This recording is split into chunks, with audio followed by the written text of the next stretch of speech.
Et nous sommes de retour pour la deuxième partie de cette émission, toujours avec Amandine Morin. Ça va, Amandine? Toujours. On parlera des tendances mode et lifestyle en troisième partie d'émission, toujours avec Quentin Brouillet du Château d'Eau de Blois. Ça va toujours, Quentin? Ça va toujours. Très bien. Et puis Cyril Langlois nous a rejoint pour Savourons la Touraine. On fait un focus, vous le savez, toute la semaine sur cette opération pendant la semaine du goût qui met les producteurs locaux à l'honneur. Et alors vous en êtes un producteur local? Bonsoir, oui. Bonsoir. Oui, je suis le spécialiste des boissons essentiellement sans alcool en Touraine. Et puis je travaille également avec un brasseur du département qui fait des brassins spécialement pour moi sur la marque La Louère. C'est ça, la marque La Louère, la bière que je dégusterai tout à l'heure en avant-première pour vous, dans Tout sur un plateau. Pas du tout en avant-première, ça fait longtemps qu'elle est vendue. Elle est notamment vendue à la Ruche qui dit oui, chez vous, Juliette Crière. Tout à fait. Parce qu'on a un anniversaire à fêter, on va commencer par ça quand même. Ouais. Joyeux anniversaire, la Ruche de Senévrière. Donc ça fait un an qu'elle existe. Est-ce qu'on peut rappeler un peu le concept de la Ruche qui dit oui? Bien sûr, donc la Ruche qui dit oui, en fait, c'est un système de circuit court qui se passe uniquement sur Internet pour tout ce qui est vente et offre par les producteurs locaux. Et ensuite, on se retrouve tous les 15 jours pour une distribution où on retrouve les producteurs qui viennent directement apporter leurs produits pour rencontrer leurs clients. Voilà. Donc on est dans le virtuel, on est sur Internet, on reçoit des alertes par email, je crois aussi. Et après on se retrouve les uns les autres pour aller faire la distribution et récupérer ces produits. Alors on se retrouve donc là à Sennevières, dans ma grange, enfin dans la grange familiale, parce que c'est la maison de famille qui accueille la ruche à Sennevières.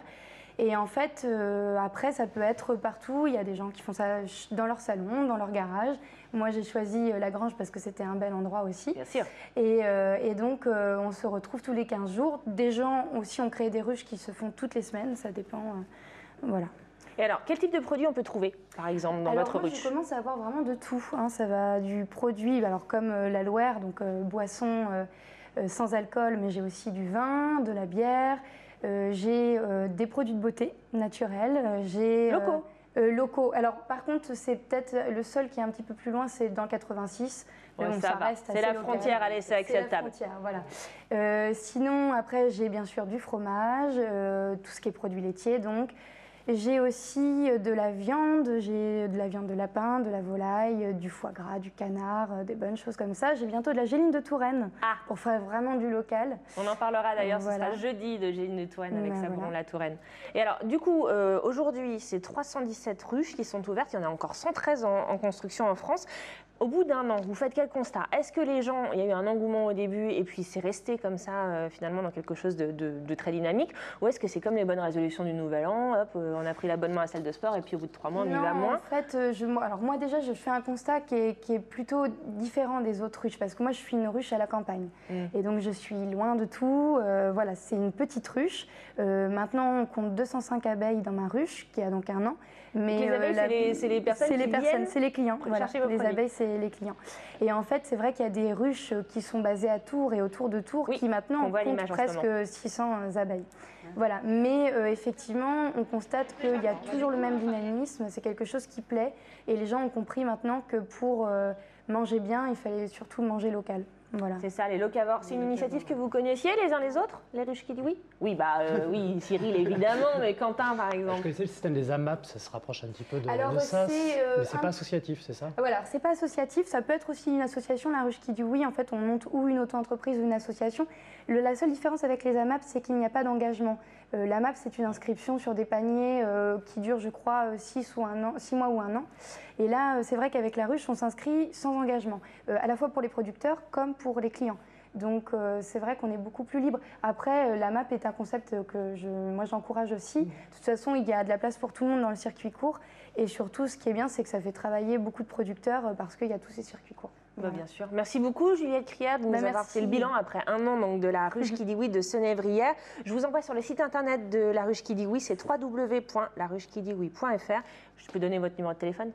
Oui. Allez, je donne son 06 50 02 93 63 si vous souhaitez rejoindre donc cette ruche de Senévrière en tant que producteur ou en tant qu'abeille. Oui, tout à fait. Voilà. Et puis alors du coup, on reste dans les produits locaux. On va avoir une autre initiative dont on va parler. Donc c'est Savourons la Touraine. On a introduit la semaine hier. C'est pendant la semaine du goût. On met les produits de Touraine en avant. On a décidé à Tout sur un plateau de recevoir chaque jour un producteur différent pour nous parler des produits et de toute la diversité et de la richesse qu'on peut avoir en Touraine. Et alors ce soir, c'est vous, Cyril Langlois. On a commencé à en parler tout à l'heure, mais votre produit, c'est ça. C'est l'aloe. Alors l'aloe, L-O-E-R-E.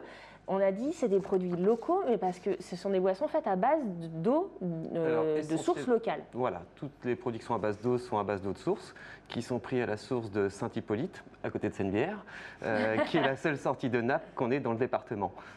Tout à fait. Alors du coup, mais c'est une nappe qui est totalement potable, on va dire. Bien sûr, oui, oui, oui. J'ai encore aujourd'hui... Comment vous faites vous allez fonctionner là-dedans? Comment ça se passe? Moi, non, j'achète des citernes de 1000 litres. C'est moins artisanal, mais ça reste quand même une entreprise artisanale. Voilà, qui après, donc, je travaille avec mes propres recettes pour obtenir des limonades, des collades, du thé glacé.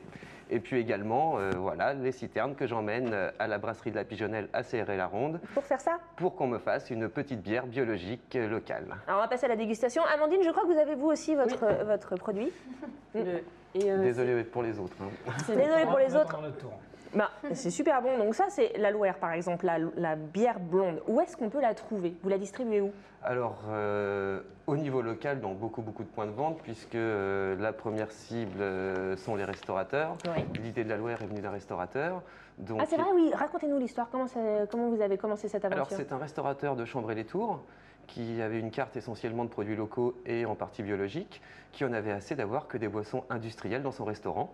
Donc un jour, il a dit à son cuisinier, reste ici, fais-moi un caramel, j'ai acheté une essence de cola, on va tenter quelque chose. Et de fil en aiguille, c'est parti sur donc toute cette gamme de sodas, après des 100% pur jus, des fruits qu'on achète, qu'on fait presser nous-mêmes, et de la bière.